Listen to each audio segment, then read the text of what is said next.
We were unable to allow the live streaming to take place, unfortunately.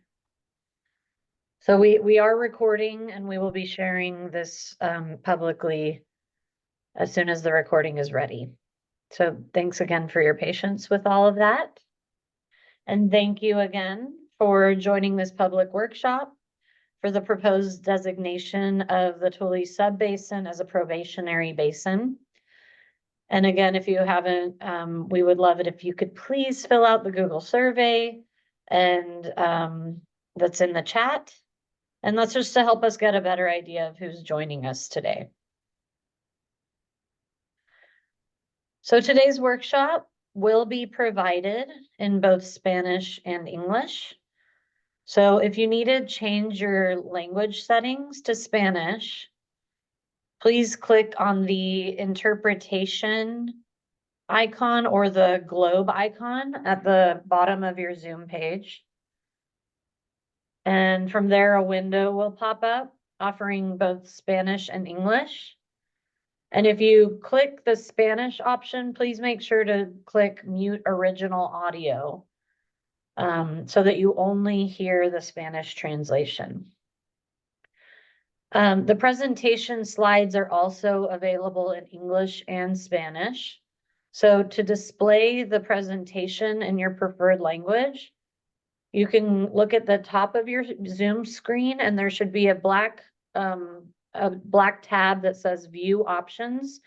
And you just click on the arrow and it'll drop down some options and just click under the shared screen. It would be presentation in English to see the English slides and presentación en español to see the presentation in Spanish.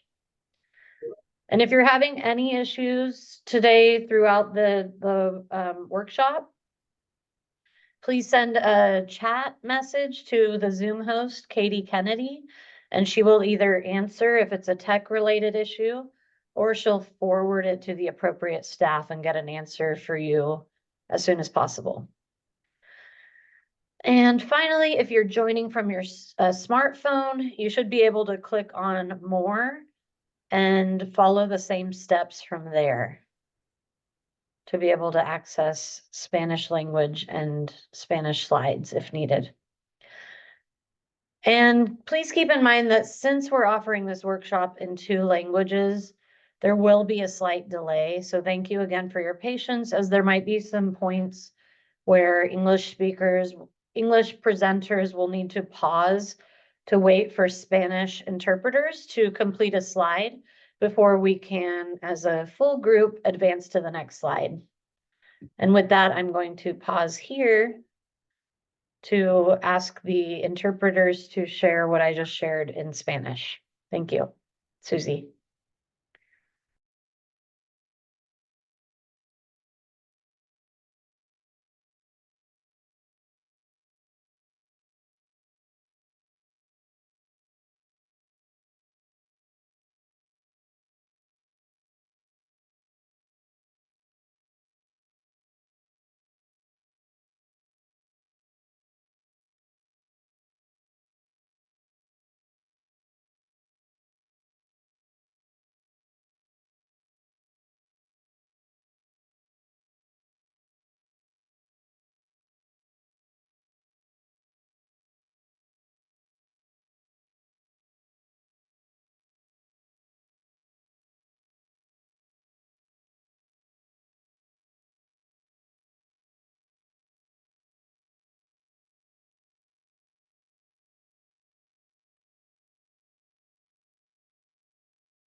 Okay, so thank you, Susie. I think we want to make sure everyone has made their way over to the Spanish channel before we proceed.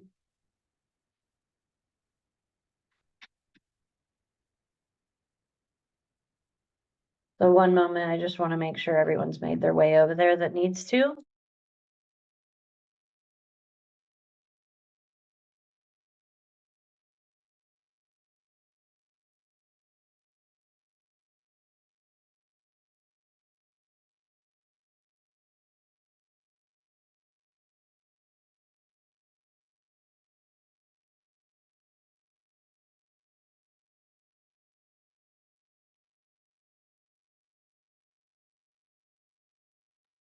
Yes, I can hear you.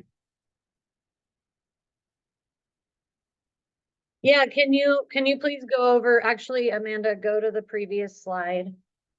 We need to review how people can go into the Spanish channel before we can proceed. Thank you. Thank you. It's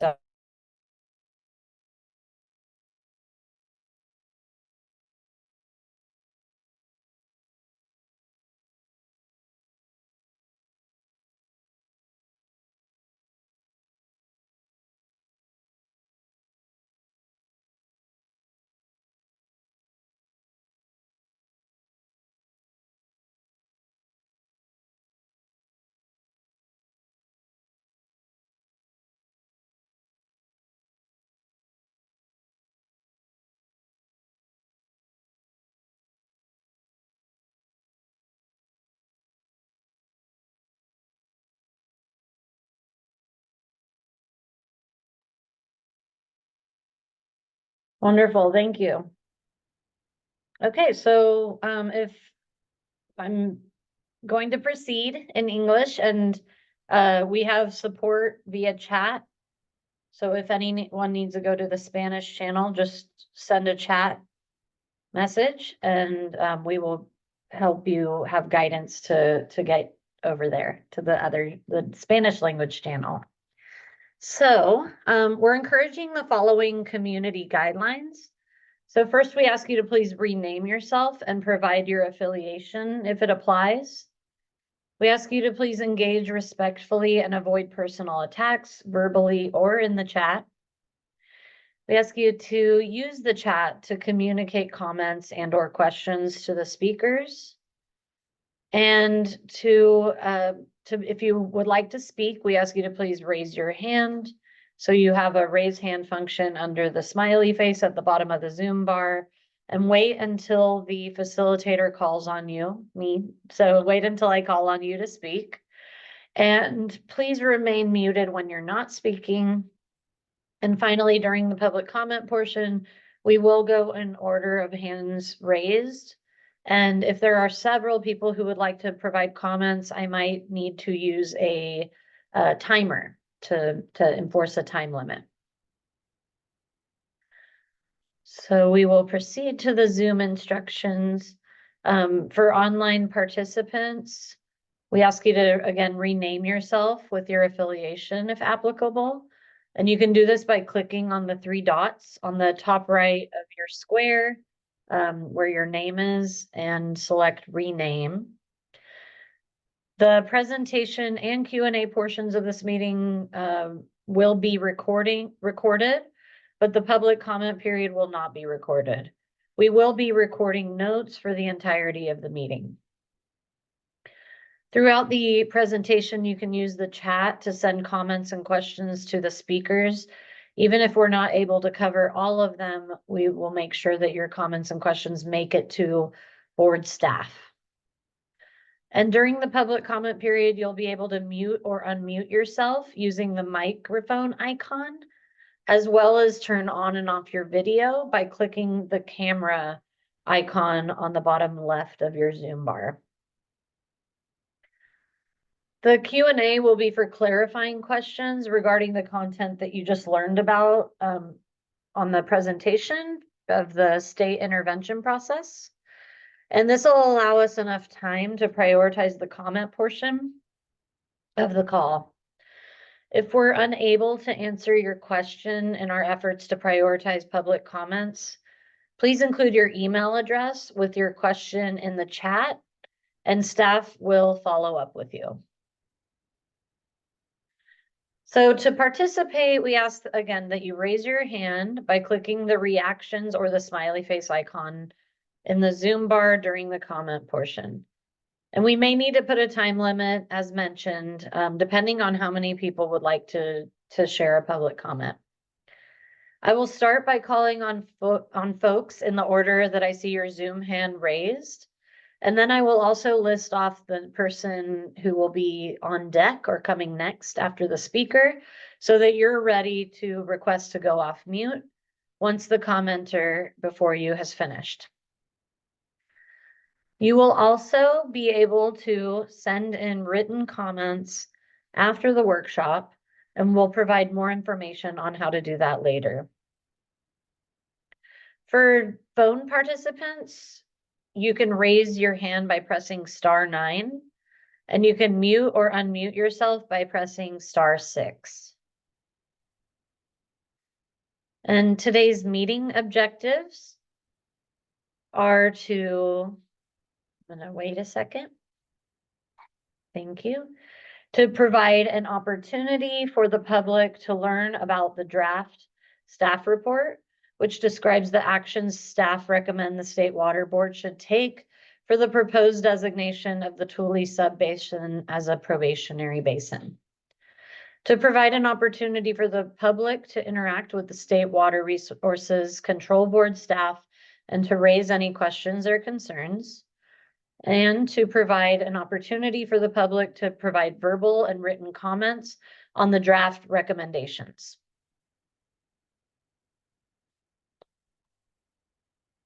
And today's agenda will include opening remarks, followed by groundwater and Tule sub-basin background information, an overview of the state intervention under SGMA,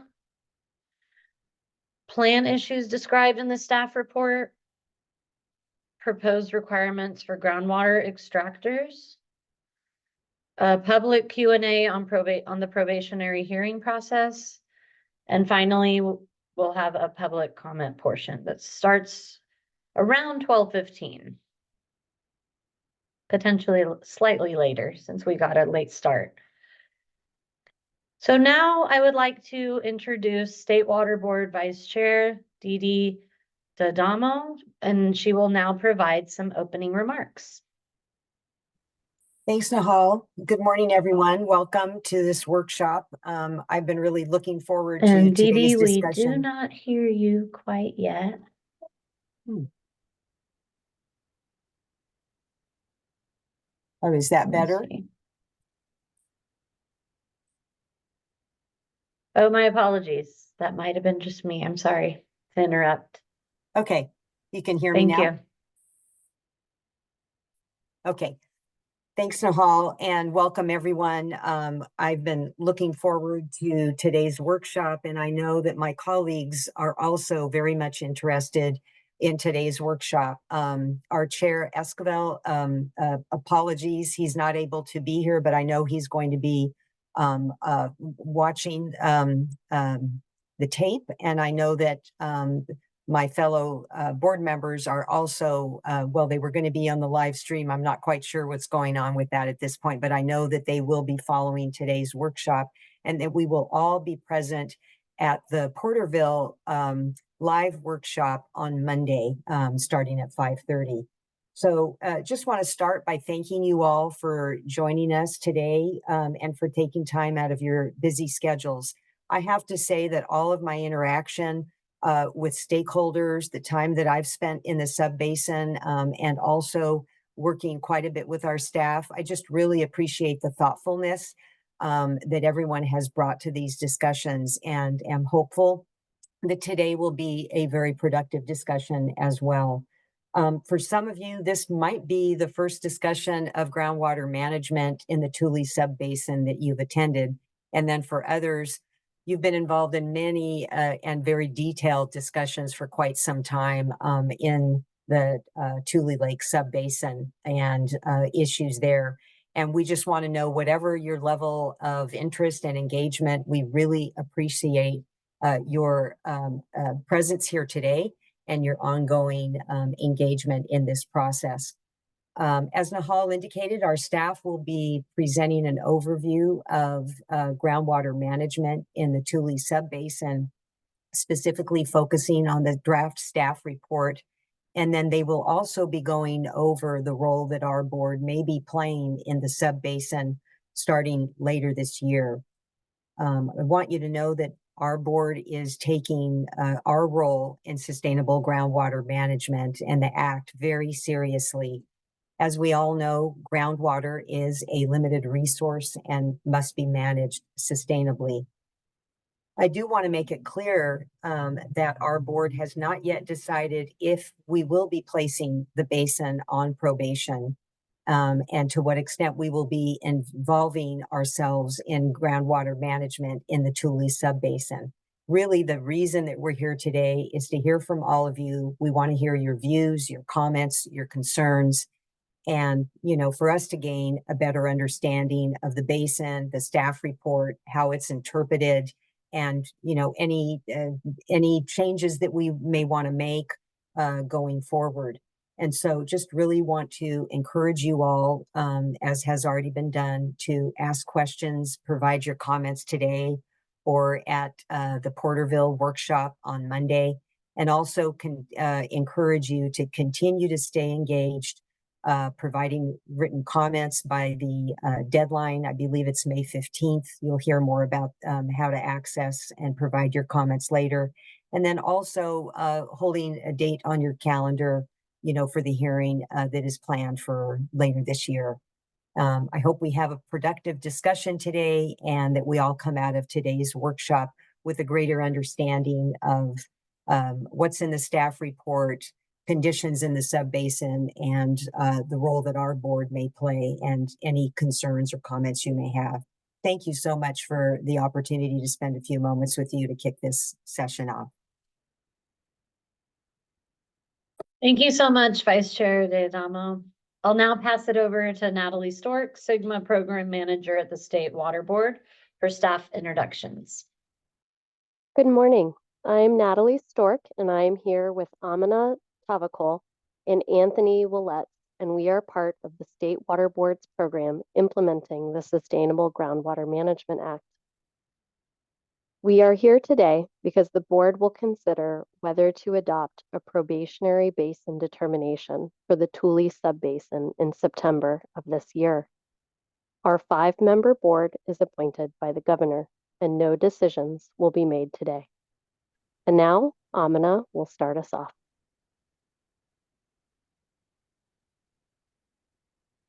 Thank you, Natalie.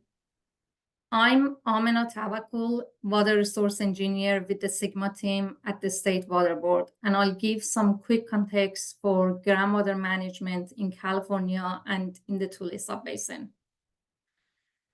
Groundwater is an essential part of California's water portfolio, with 80% of Californians relying on groundwater for part of their water supply.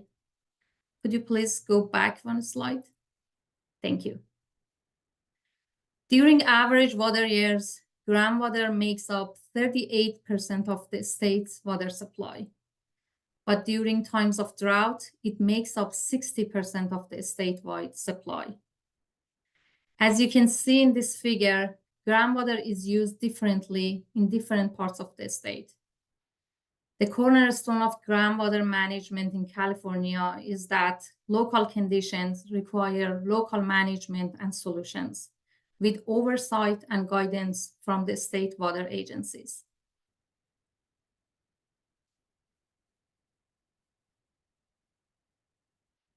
California's climate naturally shifts between wet and dry conditions. During dry years with less rainfall, we rely more on groundwater and pump more to make up the difference. At the time the Sustainable Groundwater Management Act, SGMA, was passed into law in 2014, the majority of the state was experiencing exceptional drought, which is the most severe category of drought conditions. SGMA was passed in order to establish plans for sustainable groundwater management in California for the first time, especially in groundwater basins that were critically overdrafted, which means they have been severely depleted by pumping.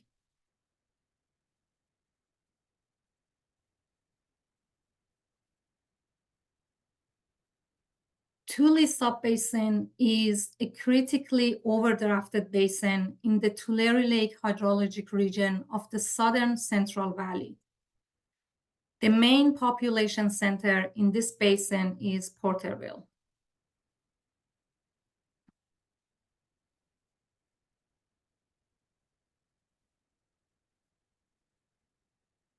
Groundwater in the Tule subbasin is managed by 8 groundwater sustainability agencies or agencies.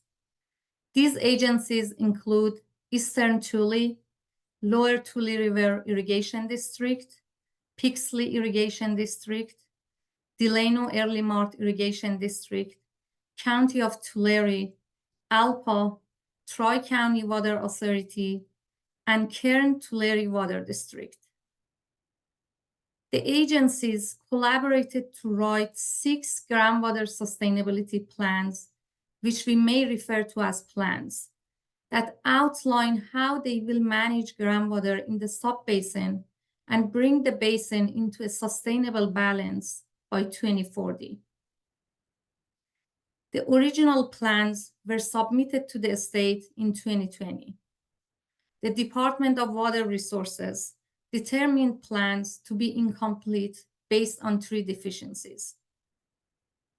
The agencies then worked to make corrections, and the revised version of the sustainability plans were submitted in August 2022.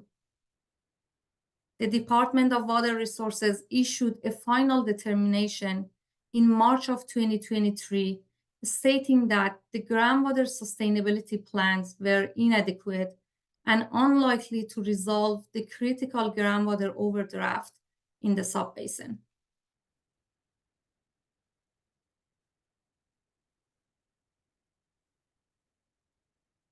Let's quickly go over what groundwater is. So in the simplest terms, we can think of Central Valley as a large bathtub full of soil, sand, clay, and rocks, also called sediments, with groundwater filling in the spaces between sediments. The saturated sediment layers that hold usable amount of groundwater are called aquifers. In the Central Valley, different aquifers are separated vertically by clay layers. Rain falling on the land surface infiltrates through the soil and sediments to recharge the aquifers, as do streams carrying snowmelt from the mountains. Shallow groundwater can support vegetation and ecosystems near surface water bodies. Sometimes groundwater can even contribute to the water flowing in streams and rivers. Humans pump groundwater to use for drinking water, for irrigating crops, and for industry. In the Tule subbasin, groundwater is a critical resource, especially for agriculture. In the water year 2022, from October 2021 to September 2022, 92% of the groundwater that was extracted was used by agriculture industry.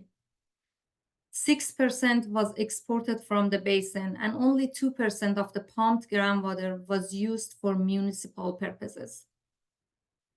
These extraction numbers were reported by the agencies in their 2022 annual report.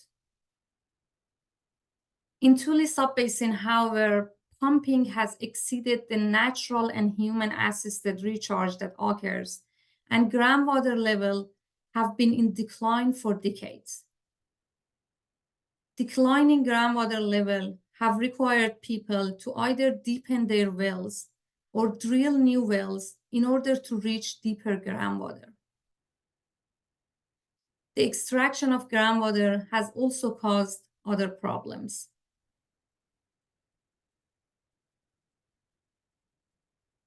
This slide displays the result of a dry well susceptibility analysis done by the Department of Water Resources in coordination with the State Water Board.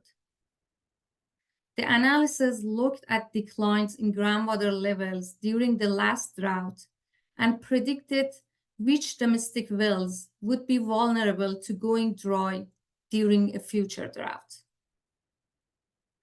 The lighter colored blocks on the map represent fewer at-risk domestic wells per block. Darker red colors represent blocks with a greater number of domestic wells that are at risk of going dry. The Tule subbasin has 561 domestic wells that are at risk of going dry in a future drought. This map also shows where 8 domestic wells did go dry in 2023. These dry wells were reported to the Department of Water Resources as part of a voluntary dry well reporting program.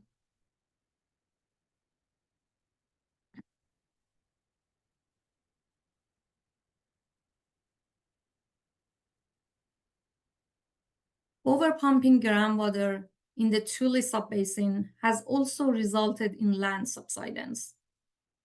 Land subsidence occurs when large amounts of groundwater have been withdrawn from certain type of rocks, such as fine-grained sediments that underlie Tule subbasin. As water is removed from the spaces between fine-grained sediments, the sediment layers below ground can compact, and land surface can actually sink. Subsidence can negatively impact infrastructure, such as canals and levees. Subsidence can reduce the carrying capacity of canals and increase the risk of flooding. Subsidence can also cause a permanent reduction in how much groundwater a subbasin can hold. This map displays INSAR data or satellite data that the Department of Water Resources compiled for the time period of June 2015 to January 2024.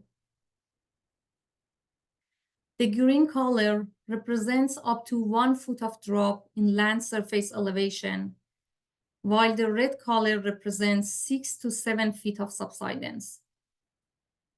The northwestern region of the subbasin is already experiencing subsidence, and as a whole, Tule subbasin has an average subsidence of 2.4 feet in this time period.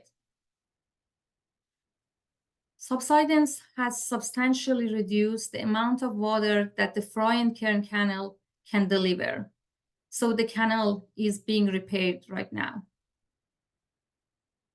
Fry and Kern Canal passes through eastern Tule and delivers surface water to supplement groundwater. Fry and Kern Canal delivers drinking water to over 250,000 people and delivers irrigation water to over 1 million acres of farmland. Fry and Kern Canal has already experienced more than 3 feet of subsidence near Terra Bella since 2015. This ongoing subsidence threatens the repair that aren't even complete yet. With this, now Natalie will talk about the state's role in this basin. Thank you, Amina. Now that Amina has talked about some of the issues in the Tule subbasin, I'm going to talk about the State Water Board's role in implementing the Sustainable Groundwater Management Act and what that could mean for this area.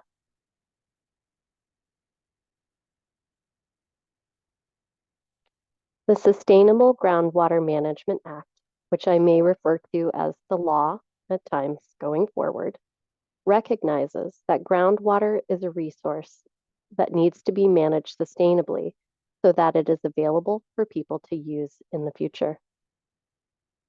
Many basins in California are overdrafted, meaning that more water is being pumped out than is being replaced through natural processes. The Sustainable Groundwater Management Act required that 94 basins in California begin managing their groundwater.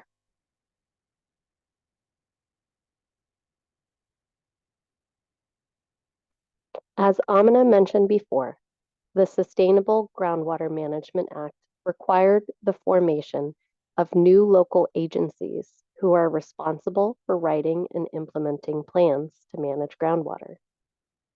The law required the Department of Water Resources to develop the framework for these plans, and they determine whether plans are adequate. If the Department of Water Resources decides that any plans are not sufficient for managing groundwater sustainably, the State Water Board is the backup plan and steps in to help basins get back on track.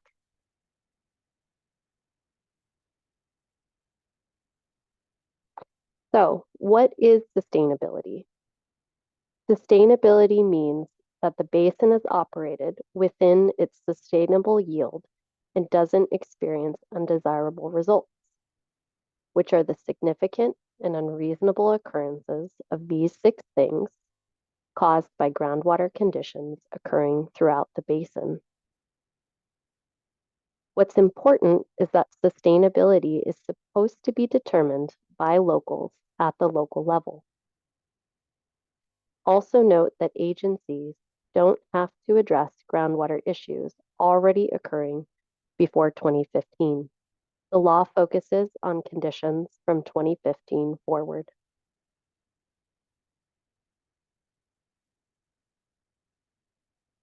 The law recognizes that where groundwater is not being managed sustainably, the state should step in to protect groundwater resources until local agencies are ready to manage it on their own.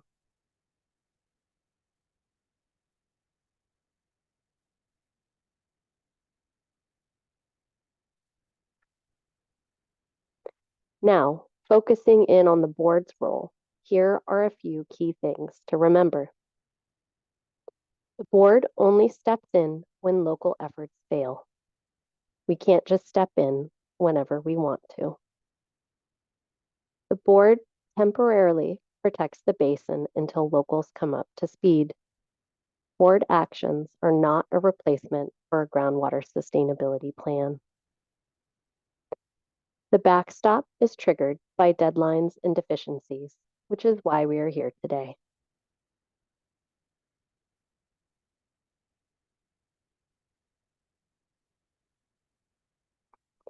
This is the State Water Board's state intervention process. First, there is a trigger. In this case, it's the plan not being adequate.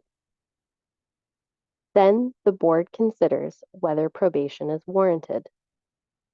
This is where we are now.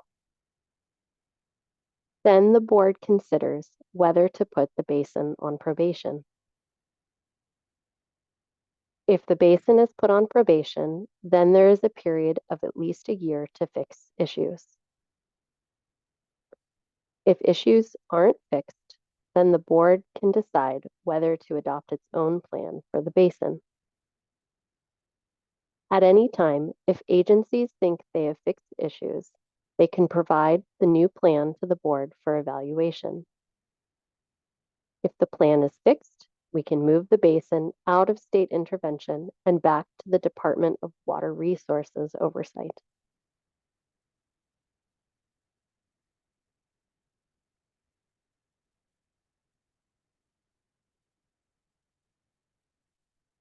If a basin is put on probation, first, the board identifies the problems with the plan.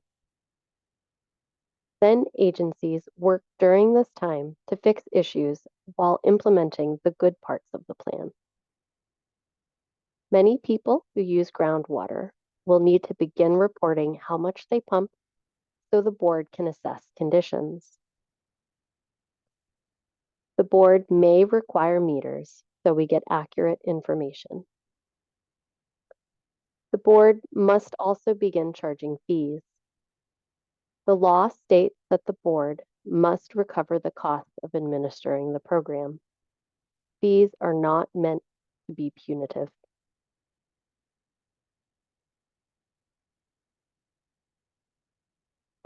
Here's a bit more on extraction reports.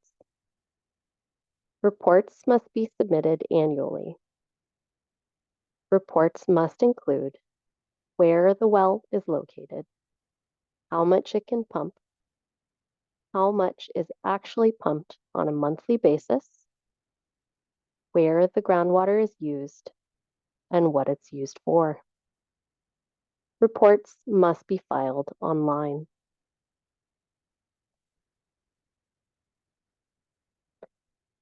Here are our fees that are charged for each required report. We have a base filing fee of $300 per well.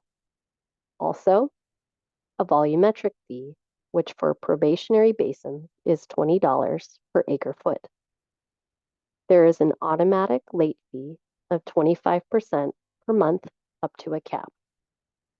A few additional notes. Fees are subject to change. The board can require special studies that may incur additional costs. Waivers are available to certain pumpers, such as people with low incomes and community water systems serving disadvantaged communities if they report on time. Note that most domestic well users will likely not have to report or pay fees.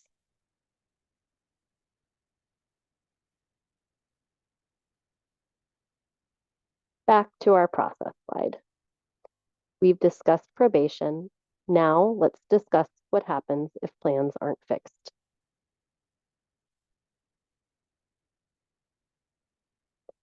After at least a year, the board can develop and adopt its own plan for the basin. This plan will have corrective actions, monitoring to see how the actions are working, a schedule for the corrective actions, and enforcement to ensure the plan is followed. The important thing is that this plan is meant to be temporary, so it won't include new groundwater recharge or water treatment facilities. It would likely be focused on cutting back pumping. We hope that it doesn't get to this point. The goal is to get this basin and others back on track before we need to get to this. Now I'm going to hand this back over to Anthony.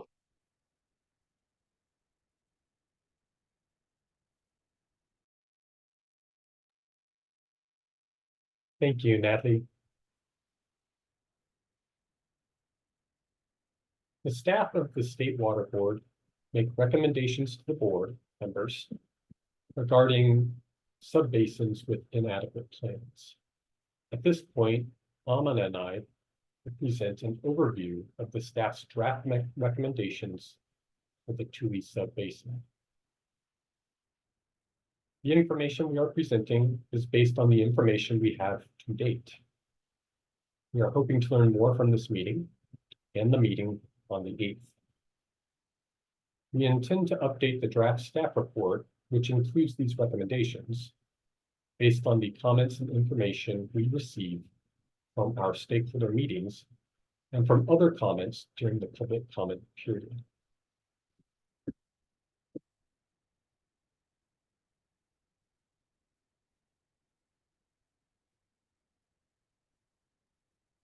We, the staff, recommend to the board that they designate the basin probationary. As Natalie described, a probationary designation would give local agencies time to fix their plans while the board collects information on groundwater pumping.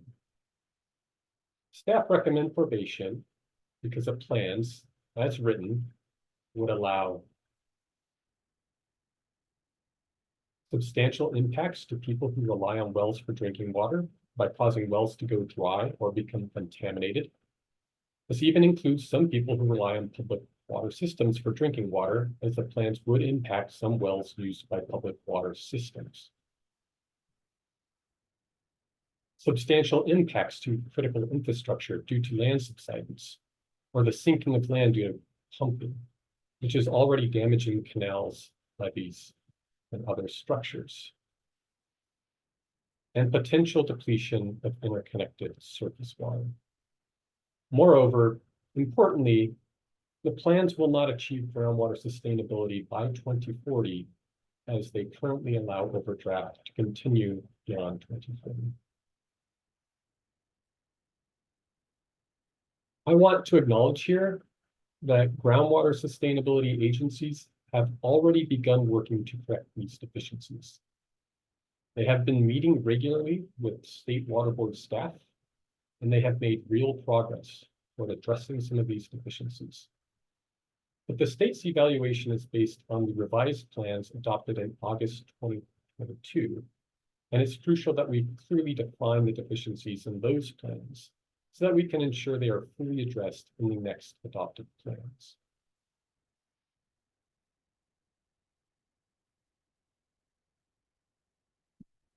If the board votes to designate the basin probationary, the board must identify the deficiencies with the plans and the potential actions for correcting those deficiencies.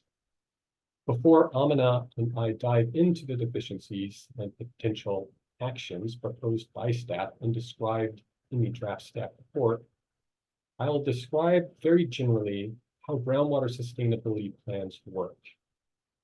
In general, these plans describe groundwater conditions, which describe the basin, sustainability criteria, which provide clear metrics for agencies to measure their management against, so that they can know if they are on track to achieve sustainability and avoiding undesirable results.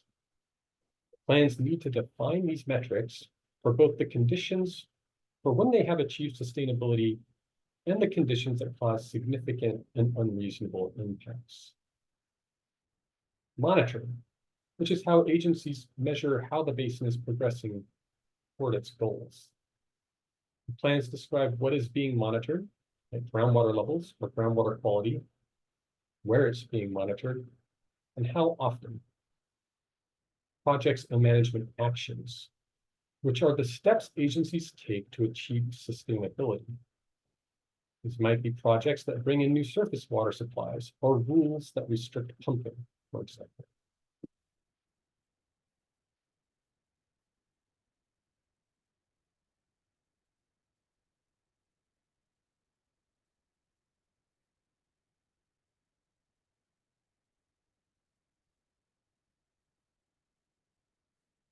When the Department of Water Resources reviewed the Tule subbasin plans, the department found problems with how the agencies plan to manage for declining groundwater levels in land subsidence, which is the sinking of groundwater at ground surface due to pumping. Board staff agree with the Department of Water Resources review, and the draft staff report describes significant deficiencies related to these two categories. In addition to the department's deficiencies, board staff also identified problems with how the agencies plan to manage for water quality degradation.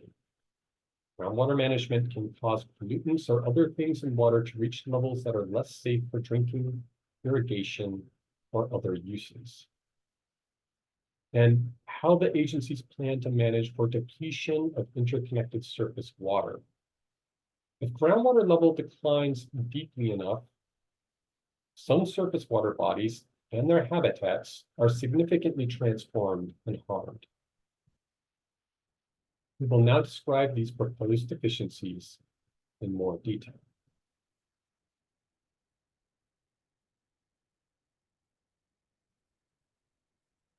Overpumping causes groundwater levels to decline. This means that wells must be drilled deeper to reach groundwater.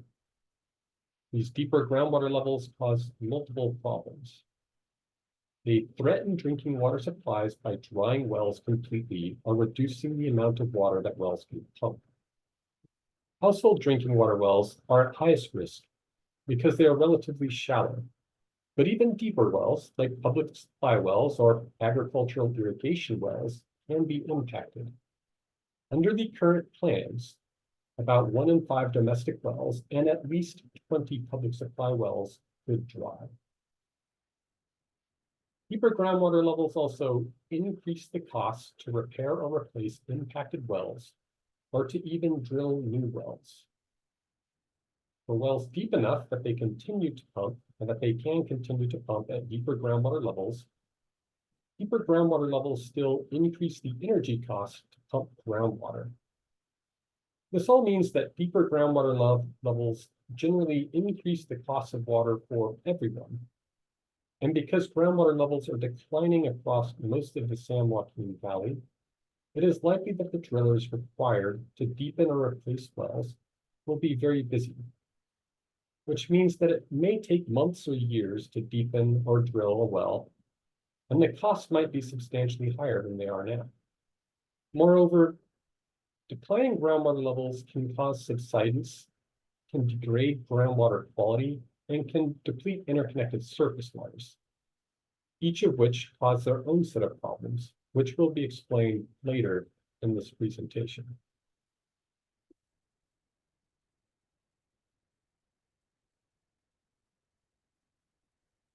I'll go over some of the key issues identified by the board staff regarding how the sustainability plans handle groundwater level management in the sub-basin.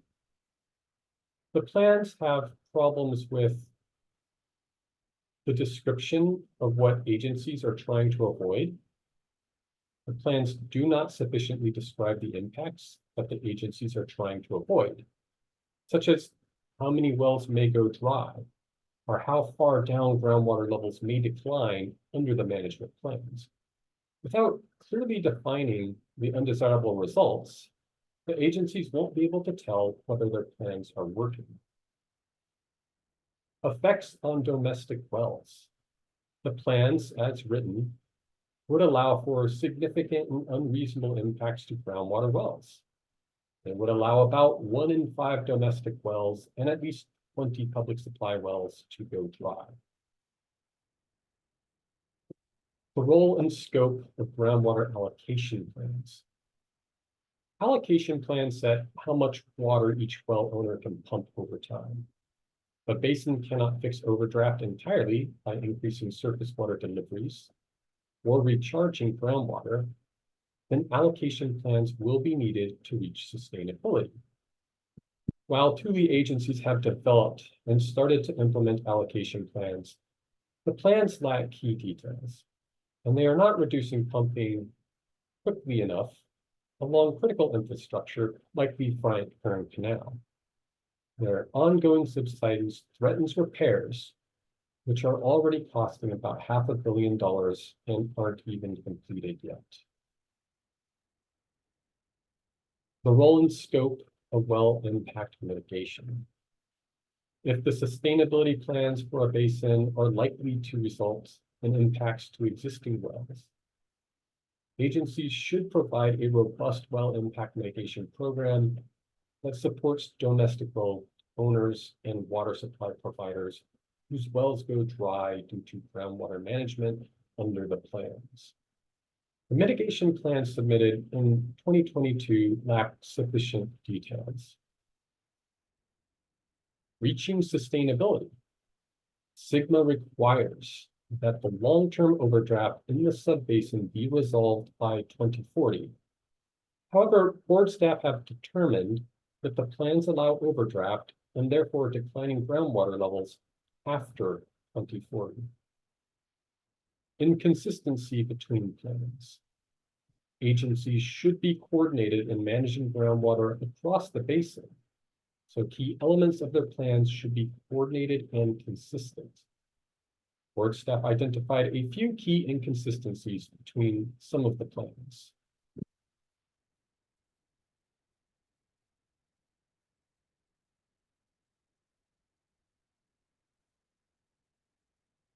The draft staff report includes recommended potential actions for how the agencies can address the deficiencies in the sustainability plans. These actions are not required and are not the only way to resolve the plan's issues, but these are the ways that board staff suggest the plans be fixed by the agencies. Some of the key potential actions recommend that agencies describe the undesirable result in sufficient detail. Agencies should explicitly describe the undesirable results that they want to avoid in sufficient detail to be able to assess progress towards reaching the sustainability goal. Gather adequate information about pumping and groundwater levels. Plans include projects and management actions for how the basin will reach sustainability, how groundwater pumping will be reduced over time, and how impacts to groundwater users will be mitigated. Additional information about pumping and groundwater levels is needed for agencies and board staff to ensure these plans are adequate. Provide adequate implementation details for allocation plans. Again, allocation plans set how much water each well owner can pump over time. Agencies should provide additional details about allocation plans and any proposed projects to increase supply, so that agencies and board staff can better evaluate whether plans will reach sustainability while avoiding undesirable results. Agencies should also provide details about how they will reduce pumping if groundwater levels fall faster than anticipated. Develop an accessible, comprehensive, and appropriately funded well impact mitigation program. Agencies should implement a well impact mitigation program that addresses impacts to drinking water wells resulting from the groundwater management plans. As previously noted, the current plans would allow about 1 in 5 domestic wells and at least 20 public supply wells to go dry. Currently, the State Water Board funds programs to physically haul tanks of water across the valley to households who have lost access to water due to inadequate groundwater management. But this is not a sustainable solution that can be provided indefinitely.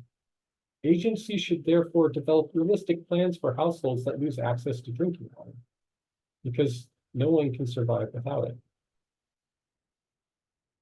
Plan ahead for drought conditions and reduce pumping. Staff recommend that the agencies explicitly plan ahead for a recurrence of severe drought conditions and commit to pumping cutbacks or other demand management actions that will be necessary to achieve sustainability in the subbasin by 2040. And finally, be coordinated across the subbasin. Staff recommend that key inconsistencies in plans be resolved so that agencies can coordinate to achieve sustainability across the groundwater basin.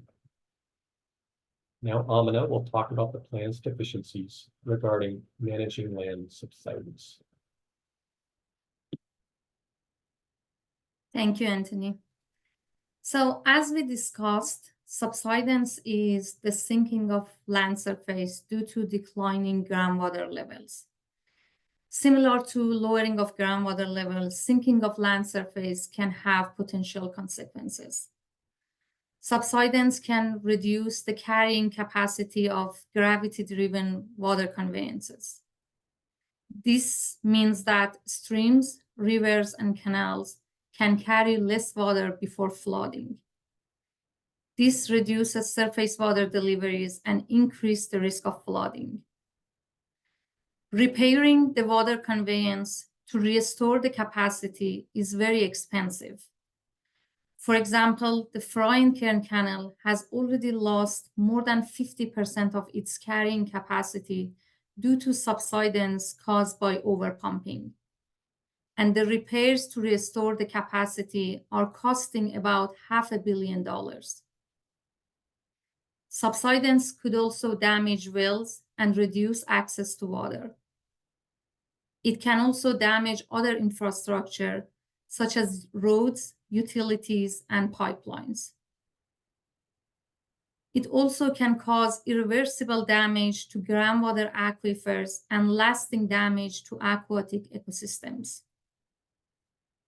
Finally, subsidence can cause degradation of groundwater quality, which itself can cause its own set of problems that we will discuss in later slides.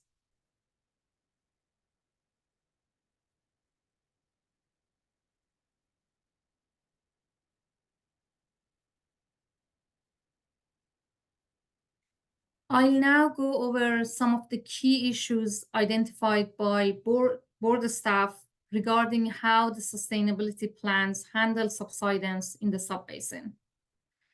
The plans have problem with the description of what the agencies are trying to avoid. The plans do not clearly describe the undesirable results, which is what agencies are supposed to prevent. Without this, the agencies won't be able to tell whether the plans are working. For example, if part of the goal for the groundwater basin is not to have to repair levees in certain areas because of damage from subsidence, and you're starting to see subsidence damage to those levees, then that's a sign that existing projects and management actions aren't working. Allowed subsidence is impacting land uses and infrastructure. The plans claim that allowed subsidence will not cause undesirable results. However, board staff find that the reasoning behind this claim doesn't hold up. As an example, plans allow subsidence along the Fry Cairn Canal, which is more than the maximum allowed subsidence in a pre-existing agreement between agencies and the Fry Water Authority. Finally, as Anthony mentioned for water levels, the plans include steps that agencies may take to achieve sustainability. But the plans do not show a clear path for how local agencies will stop subsidence or how they will respond if the land is sinking faster than planned.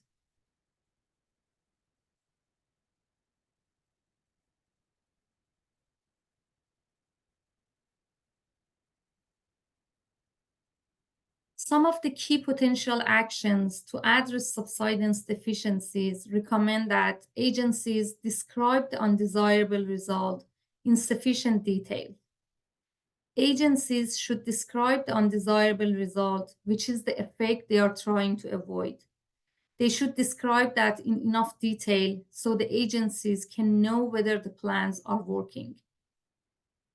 Agencies should develop quantitative criteria that avoid undesirable results. Agencies should set quantitative criteria, for example, the number of inches or feet the land may sink, that avoid undesirable results. Agencies should reduce pumping and do not allow new wells in area where subsidence threatens critical infrastructure. For example, agencies should limit pumping and drilling of new wells where ongoing subsidence threatens Fry Cairn Canal repairs, as the repairs are already costing the government about $500 million. Agencies should develop accessible, comprehensive, and appropriately funded infrastructure mitigation programs to address impacts to infrastructure resulting from the land subsidence. Currently, the state and federal governments are investing substantial resources to repair infrastructure damaged by pumping, which is allowed by agencies. But this is not a sustainable solution.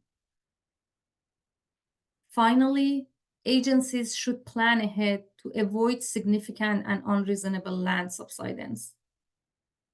Agencies should adequately describe in details the plans and management actions that they will use to halt subsidence before it causes any additional significant and unreasonable impact.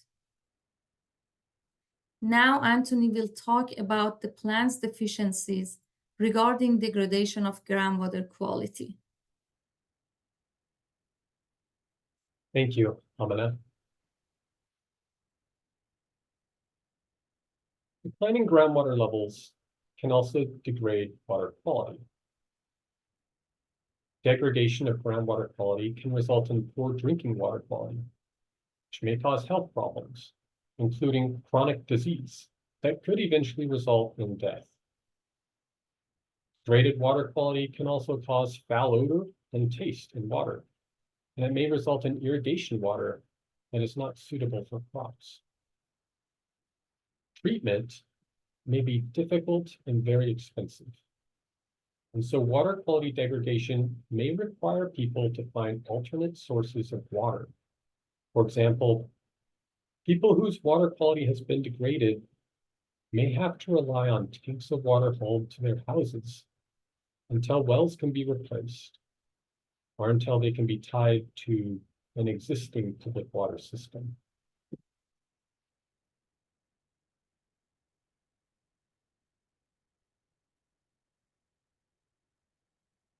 As I just noted, declining groundwater levels can degrade water quality. For example, declining groundwater levels can bring contaminants closer to groundwater wells, or efforts to mitigate groundwater decline through recharge can bring new contaminants or move existing contaminants closer to groundwater wells. But it's important to note that there are other causes of groundwater quality degradation that are outside an agency's control. And the State Water Board does not expect agencies to prevent these problems. To that end, the State Water Board has identified problems with how the sustainability plans address groundwater quality degradation within agency control. Some of the key water quality deficiencies that board staff identified include the description of what agencies are trying to avoid. Again, the plans don't clearly describe the conditions the basin is trying to avoid. A key issue is that the plans indicate that conditions would be unacceptable only if they were caused by groundwater pumping or recharge projects. But groundwater quality problems are notoriously complex and often difficult to understand, and the plans don't provide any details about how agencies could determine whether groundwater quality degradation is caused by groundwater pumping or recharge. Allowing some drinking water to degrade below drinking water standards. The plans allow drinking water in some domestic drinking water wells to degrade below drinking water standards because the plans apply agricultural irrigation water standards to drinking water wells in agricultural areas.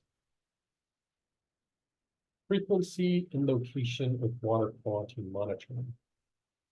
There are many parts of the basin where the groundwater sustainability agencies aren't collecting groundwater quality information, or they're only collecting it once a year, making it hard to understand what is going on with water quality in the basin. And the plans would allow already degraded groundwater to degrade even more.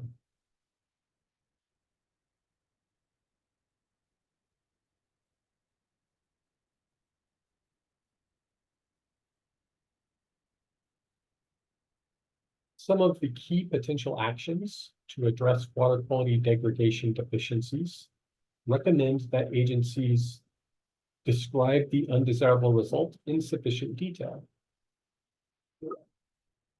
Agencies should describe the effects they're trying to avoid in enough detail that agencies know whether the plans are working. Revise management criteria to be consistent with SGMA.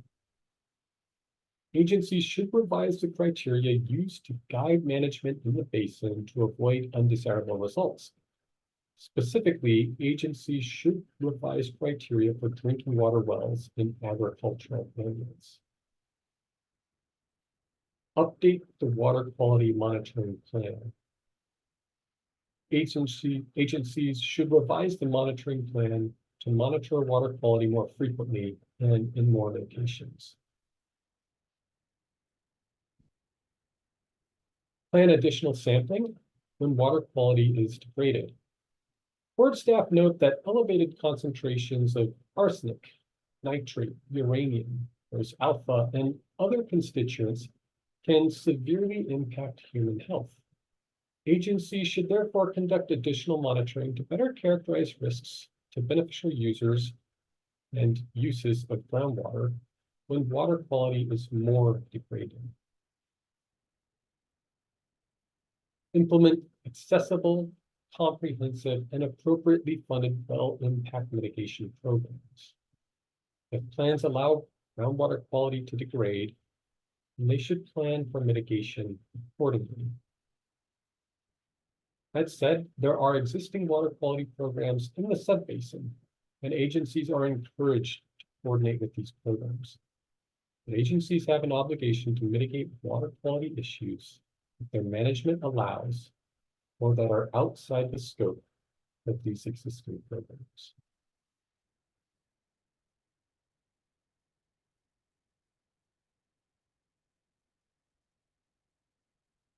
We will now talk about depletion of interconnected surface water. Interconnected surface water refers to surface water, like streams, rivers, or other water bodies, that is hydraulically connected to groundwater. This means that the area beneath the water body, but above groundwater, is fully saturated, and that has profound impacts on habitat and wildlife. For example, vegetation in an area with interconnected surface water doesn't need deep roots to access water. And interconnection actually increases surface water flows. So there's more water available for aquatic wildlife. As groundwater levels decline, interconnected area gets smaller. And if groundwater levels decline too much, it goes away entirely. So depletion of interconnected surface water can have profound impacts. It can substantially transform or harm habitat and wildlife. Without interconnected surface water, vegetation without deep roots may not be able to access enough water, and reduced surface flows may be inadequate for existing aquatic life. Depletions of interconnected surface water therefore substantially threaten recreation, like fishing or hunting. Moreover, the reductions in surface water flow don't just harm habitat and wildlife, they reduce the surface water available for human use as well.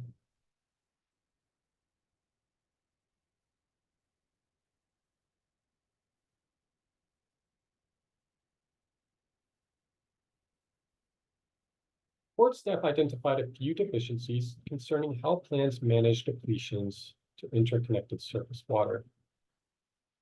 These deficiencies include inadequate justification to conclude that there is no interconnected surface water in the subbasins.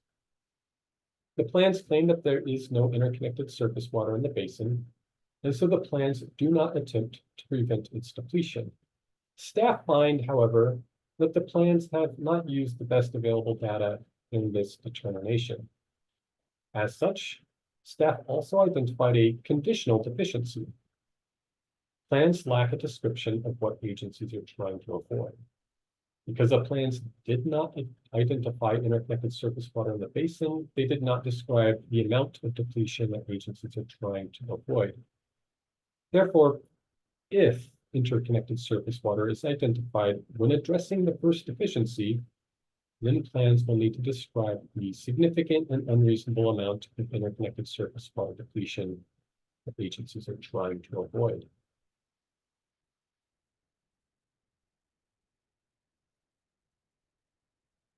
Potential actions to address interconnected surface water depletion deficiencies recommend that agencies use the best available data to identify if there is interconnected surface water.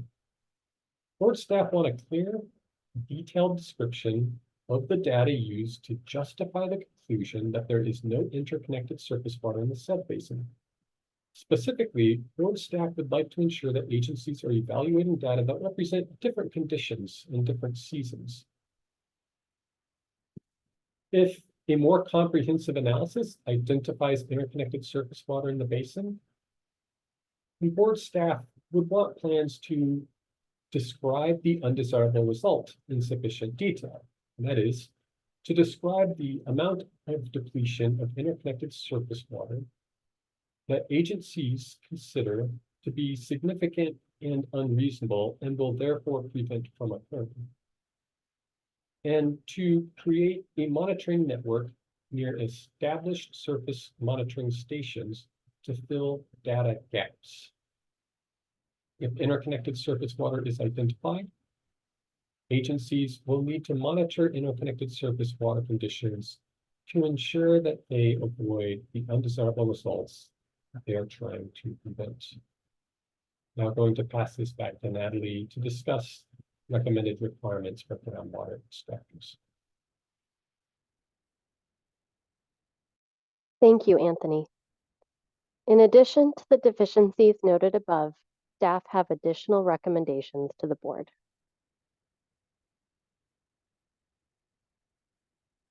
Now I'm going to go over recommended requirements that would apply to groundwater extractors in the draft staff report. If the board puts the basin on probation, staff recommend excluding household domestic well users from reporting and fees. The law does this by default, but gives the board flexibility to include domestic well users in some circumstances. We recommend that the board stick with the default and exempt household domestic well users. For those who do have to report, staff recommend moving the default reporting deadline forward by 2 months to December so that we, staff, can get necessary information sooner in case we need to write our own plan. Staff recommend that anyone who pumps 500 acre-feet or more per year from the basin install a certified meter so that we can get accurate data. This should cover most of the groundwater pumped from the basin. Staff recommend that anyone who pumps from the wells located in the Friant-Kern Canal subsidence management area install a certified meter so that we can get accurate data on pumping near the canal. The law allows the board some leeway to exclude areas of the basin from probation. Since all 6 plans for the basin were determined inadequate, we recommend any probationary determination apply to all the plans. This concludes our presentation on recommendations in the draft staff report. Next, I'll walk through the schedule leading up to a hearing.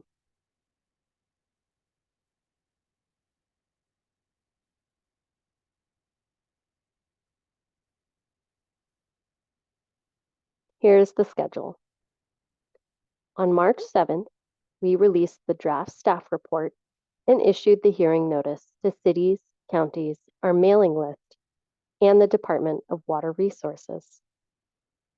On March 8th, we mailed the notice to all known pumpers. Our public comment period runs from March 8th to May 7th. Today is our first stakeholder meeting, and we are holding our second stakeholder meeting in Porterville on April 8th. We will review all, we will review all public comments submitted by the deadline and use this information to revise our draft staff report and potentially the recommendations within the report. We plan to release the final staff report in August of 2024, along with the draft resolution for the board to consider at the hearing. The hearing is scheduled for September 17th of this year, where the board will consider a probationary determination for the basin. Now I will hand it back to Nahal. Great, thank you so much, Natalie, Anthony, and Amina for the presentation. So we would like to open it up now for about 15 minutes of public Q&A before we go into public comment. And again, these questions should be focused more on just clarifying the content that you learned about today from the state intervention process. And we have staff that are sharing questions that come in from the chat. And we have staff that can take questions in Spanish. And just please keep in mind that we may or may not be able to respond to every question before we have to transition to public comment. But again, you can include your email in the chat and we'll make sure to get back to you. So again, if you would like to ask a question for staff, please either go ahead and write in the chat. You can message Katie Kennedy directly, and that'll get forwarded to the appropriate staff. You also should be able to raise your Zoom hand by clicking on the smiley face at the bottom of the screen. And we can ask you to go off mute and you can ask your question that way. I have a couple questions I can start with from the chat, if that's okay, Nahal. Go ahead. We have two questions from Kate Pallas from Intera, so I'll just give them one at a time. The first question, in addition to the public comments to the draft staff report and these workshops, what other opportunities will GSAs have to provide comments for State Water Board and staff consideration? Natalie, are you able to answer that? Yeah, I can answer that. Thank you. So this hearing that we have scheduled in September is the type of proceeding where board members can speak with groundwater sustainability agencies or any other interested parties. So anyone can reach out to staff or board members to discuss their concerns. Board staff have been meeting with the groundwater sustainability agencies in this basin regularly since March of last year, and we will continue to do that to provide feedback and accept comments. Written public comment, which is in the public record, is highly encouraged. We may modify our staff report or recommendations within the report based on new information that we learned from these comments. So regardless of those conversations and feedback, we really consider written public comment as well.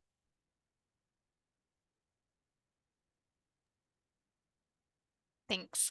The next question is how far in advance would State Water Board staff and the board like GSA comments and materials prepared for the probationary hearing? And to clarify, this question refers to comments prepared for the hearing, not comments prepared for the draft staff report, knowing that the deadline for that is May 7th by noon. So for the hearing, for written public comments, we will provide a deadline closer to the hearing date. Usually for board proceedings, it's the Thursday before the board meeting, but we may need to adjust that depending on individual circumstances. So please continue to look out for messages from our listserv. But I want to note that anyone can come and speak at the hearing. You can show up on the day in person. You can also log in online virtually and provide public comment virtually. You don't need to provide advance notice of that on the day. There will be virtual speaker cards that you can submit so we can get you in the queue to present publicly. So you do not need to provide any information prior to the hearing. For those who would like to provide that in writing, a written letter or something, we will follow up with a deadline if there is one. And if there's other materials that people would like to submit to be shared at the hearing, such as a slide or something, we will also clarify that deadline, which may be a little different. Thank you. Thanks. The next question asks, what about areas in the subbasin that are not in a GSA? And again, for folks, GSA is Groundwater Sustainability Agency. We are aware that there's an area that was removed from one groundwater sustainability agency. My understanding is that there is another agency that is going to cover that particular area. So I think it will be changing hands. And so we are tracking that situation and which plan will be covering it in any plan revisions. Thank you. Next question from the chat. Why isn't there a single plan for the subbasin? SWRCB recognizes that groundwater management is best done at the local level when possible. And so SWRCB lets individual basins decide whether to have one or multiple plans for the subbasin. If there are multiple plans for the basin, SWRCB requires a coordination agreement and coordination on essential elements of groundwater sustainability plans. So that is some flexibility that the law provides these agencies when developing their plans. Thank you. We have a few more still from the chat.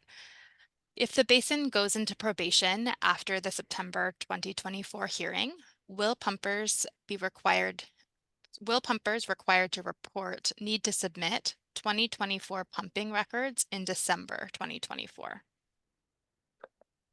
Reporting requirements don't kick in until 90 days after the board places a basin on probation.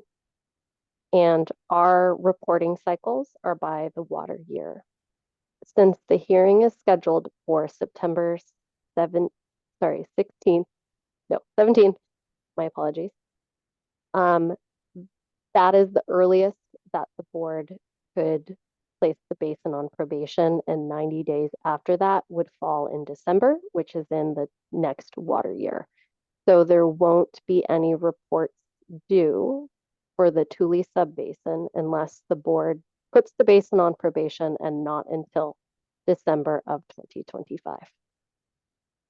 And again, those reporting deadlines are at the board's discretion, because staff did recommend shifting them from what the default is in the law. There are also exceptions to reporting requirements. I know this was covered before, but just to remind people that staff recommend that anyone pumping less than 2 acre-feet for domestic uses only, so most domestic well users, we recommend that they be exempt from reporting requirements and therefore also exempt from fees. We also have fee waivers for certain situations, people who are low income or certain community water systems serving disadvantaged communities. For those waivers, you have to report on time and then reach out and request that waiver. We have a couple of questions regarding meters from the chat. How many wells meet the 500 acre-feet per year criteria requiring meters? So I don't remember the exact number offhand. It is a limited amount of the groundwater pumpers in the subbasin.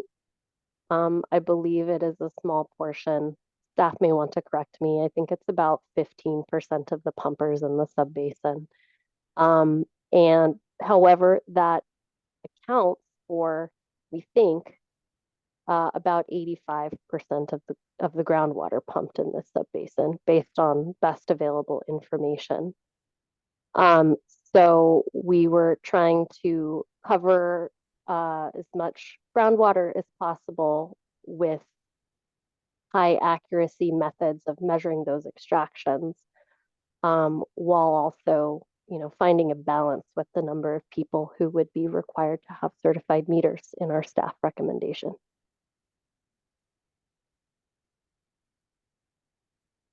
Thank you. Our next question is asking to share more about what is considered a certified meter.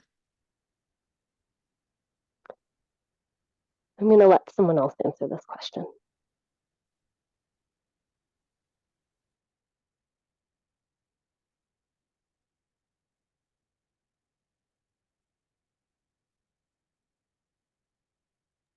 Actually, I'll chime in briefly here. Our fee regulation, our also has requirements for certified meters. So we'll provide further information on what exactly is considered a certified meter after the board places any basin on probation. For those of you who would like to know now, you can navigate to our website and look at the reporting and fees section. There's a link to our fee regulation there that spells out the specific requirements. Perfect. Related to lowering groundwater levels and subsidence, can staff provide an example of how best to plan ahead for drought conditions? Also suggest reduce pumping. How would staff determine an adequate pumping reduction for drought planning?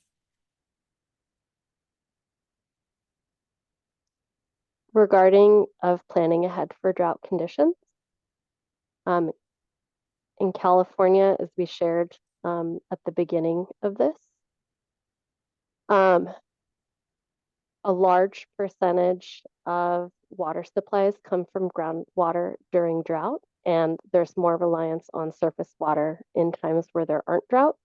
So planning ahead for dry periods could mean conducting recharge projects during wet times, and also planning ahead and projecting groundwater needs in different water years and ensuring that those needs can be met. Perfect. We have one more question, and then we may want to move to public comment to make sure we have plenty of time to get input from folks here. So our last question is, ground subsidence increases flood risk for communities where it occurs.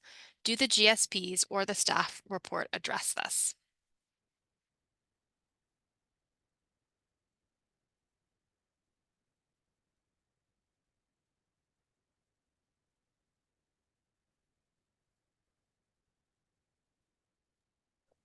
So I'll start with this one. We recognize that subsidence can increase flood risk for communities protected by levees that could be damaged or lowered across the surface due to subsidence.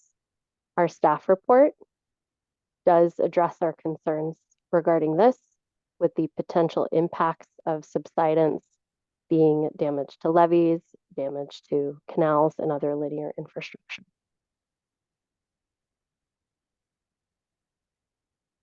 Awesome. Thank you, Nahal. I'll pass it back to you. Great. Thank you so much, Kelsey. And I think Katie is adding a link to reporting and fees. So a document to help you understand that process. Thanks, Katie. And thanks, Amina, for sharing that link. So we can go ahead and get started with the public comment portion.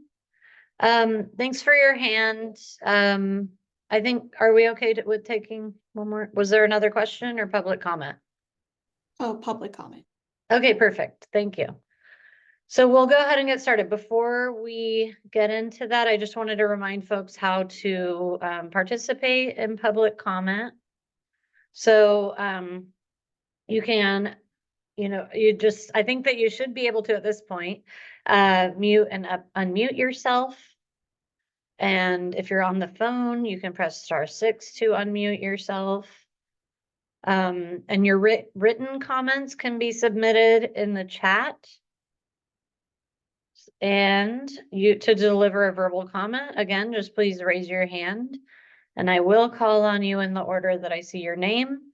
And I'll go ahead and list off the person coming next with the person who's going, so that you're ready to go off mute after the person preceding you has completed their public comment. And again, just quickly, to ensure adequate time is allotted to each speaker, we may have to implement a timer, and I'll share more about written public comments after we have our verbal comments today. So thank you for your patience. Tien Tran, go ahead. And we'll have Jasmine Ramirez speak after you, Tien. Thank you. Hello, board members. My name is Tian Tran. I'm a senior policy advocate at Community Water Center. I really want to thank the board staff for releasing the Tule staff report and the materials. The recommendations are really clear in the board's commitment to human right to water, racial equity, environmental justice, and building climate resilience in the state. In response to the report, Community Water Center expresses our strong support for staff's recommendation for the board to designate the entire Tule subbasin as probationary. For decades, groundwater has been overpumped in the San Joaquin Valley, leading to thousands of wells going dry and getting contaminated, and land subsiding several feet. This is unacceptable. We've seen hundreds of dry wells in Porterville, and water affordability and water quality issues are major concerns throughout the subbasin.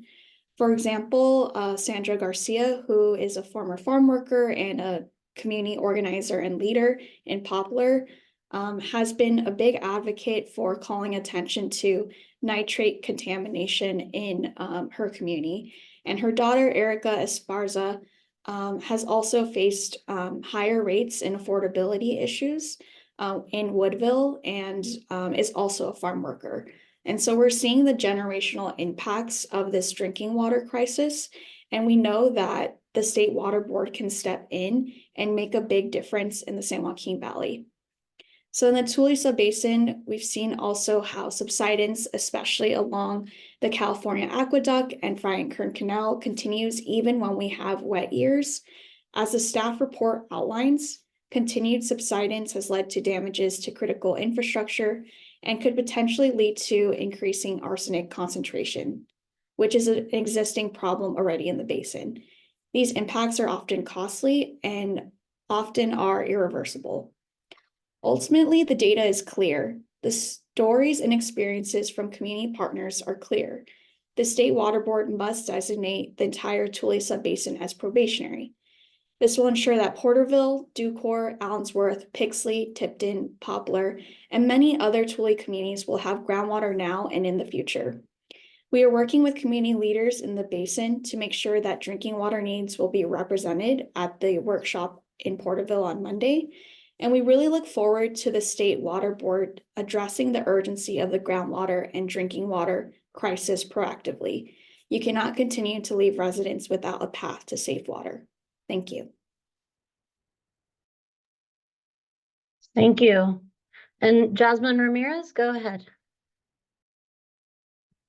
Good afternoon, everyone. My name is Jasmine Ramirez. I'm a Senior Community Development Specialist with Self-Help Enterprises. And on behalf of Self-Help Enterprises, we would like to extend our gratitude for hosting this workshop and to thank the board for their input thus far on plans. As we approach the probationary hearing process, we strongly encourage the State Water Board to conduct a diligent review of any proposed updated plans and ensure that each plan's deficiencies have been properly addressed before permitting a subbasin to exit or permitting a subbasin to bypass entirely the probationary hearing process. Part of this review process includes ensuring that each plan has a robust, equitable, and financially sustainable mitigation program. In terms of the subbasin's mitigation program, we agree with the board's recommendation presented within the draft staff report that the current well mitigation program does not provide enough detail about how and when impacted wells would be mitigated. We encourage the Tule subbasin to incorporate more information about when the GSA will determine to act, but as of right now, there is no indication of when the GSA would step in. The plan should additionally determine and report the correct number of total wells being monitored, increase well monitoring network and triggers to get real-time data to notify domestic well owners. We also encourage the Tule subbasin to set a minimum threshold of no more than 10% for this specific subbasin when there is a robust mitigation plan in place. Finally, there is a high level of concern for plans that are developed without the incorporation of community member voices and engagement throughout the process. The plan should incorporate more outreach to these disadvantaged communities about the well mitigation program and resources. Self-Help Enterprises has made recommendations for how the subbasin can develop robust outreach strategies. In closing, we value the State Water Board as a partner in SGMA implementation and drought mitigation efforts, and we reiterate our support of the State Water Board and what they think is the best way to approach the process. Thank you for your time, and we welcome future conversations. Thank you. And Cody Phillips, go ahead. Thank you. Good afternoon, Cody Phillips with California Coastkeeper Alliance. First, I just wanted to thank you for this really comprehensive overview of your consideration of this subbasin. These probationary status decisions really shouldn't be taken lightly, and staff has put together a really in-depth report, so thank you for that. I want to say that we are in strong support of the board's decision to proactively consider interconnected surface waters at this point in time, even if DWR did not initially include ISWs as a deficiency. The 2025 deadline for placing a basin on probationary status based on ISWs is just around the corner, and failing to consider this issue now sets up these basins for failure in the future. So specifically, we're in support of the board's recommended actions, including those to consider a range of hydrogeologic conditions over time to determine whether an ISW exists instead of just a single snapshot, requirement to explain how data was used sufficiently to demonstrate the absence of ISWs, and use of the correct definition of ISWs, including intermittent ISWs. As an additional note, I urge the board to also add recommended considerations to deal with undesirable results that occurred but were not corrected prior to January 1st, 2015. Now, SGMA does make clear that basins are allowed to, but not necessarily required to deal with those inherited issues. But severance of ISWs prior to 2015 means that those waterways that would otherwise be naturally hydrologically connected with all those benefits that we heard about today are not given any protections under SGMA. And so while it's not necessarily required to avoid probationary status, the board should recognize the importance of these issues by supplementing its report with discretionary actions that a GSA can take to deal with these inherited issues. Thank you for the time. Thank you.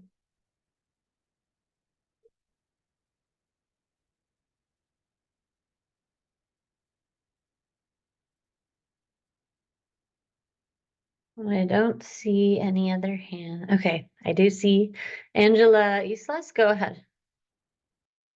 Hi, everyone. Good afternoon. My name is Angela Islas. I am the Water Projects Coordinator with Central California Environmental Justice Network, CCJN for short.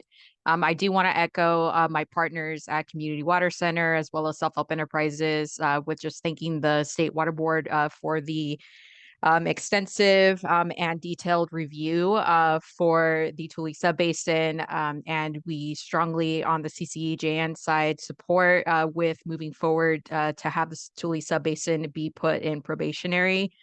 We do want to also just kind of point out with echoing our partners at Self-Help Enterprises with the development of a robust mitigation plan. We at our organization support Terabella, a small community within the Eastern Tule GSA. And we do want to absolutely raise the concerns of the potential impacts of subsidence to this community. And we also want to point out that with just the understanding of how groundwater management will look like, we do want to point out that this community still is impacted with expansion of farming, particularly pistachio farming. And we do see that with the anticipation of this expansion, that increases the amount of water discharge that is needed for this expansion, which we are seeing, and I'm not quoting this, but it is about from 20 million to 85 million gallons needed for this expansion. So again, that is a big question about how water management and groundwater management, particularly in this area, is being managed. So with that, we do want to strongly support that this gets looked at, and strongly support that the State Water Board helps the Tule subbasin be able to find the criteria necessary to manage the groundwater and avoid the further impacts to our communities within the subbasin. Thank you all again. Really appreciate the time for this workshop. Thank you. Any other public comments?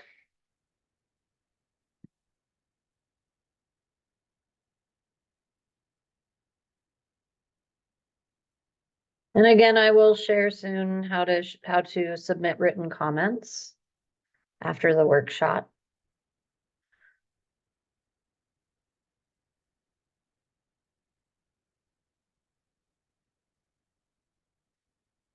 I'll wait a few more moments in case someone wants to raise their hand and share a public comment. Otherwise, we could go to the next slide.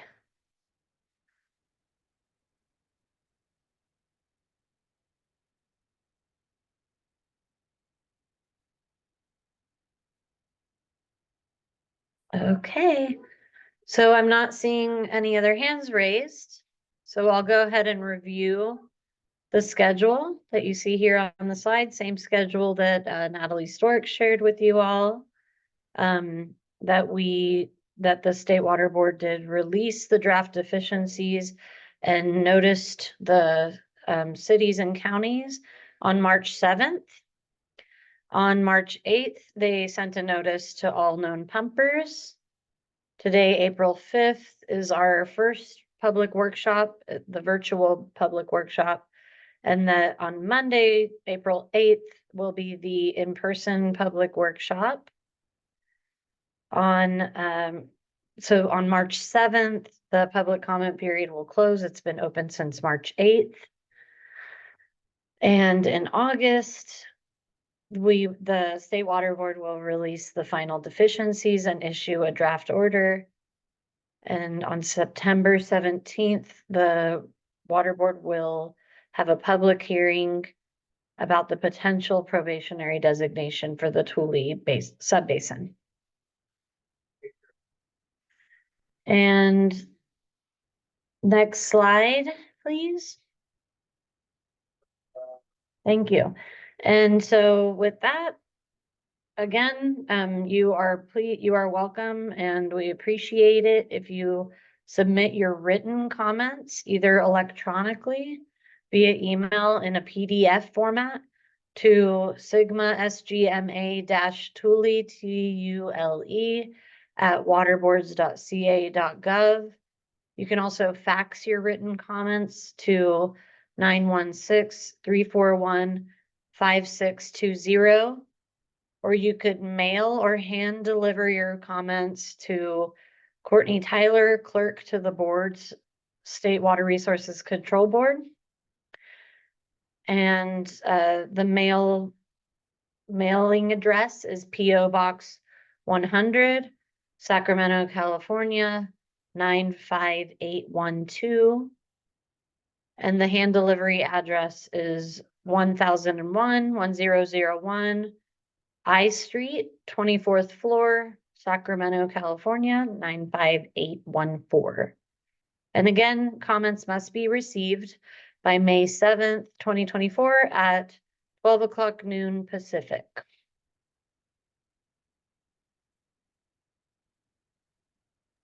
Thank you.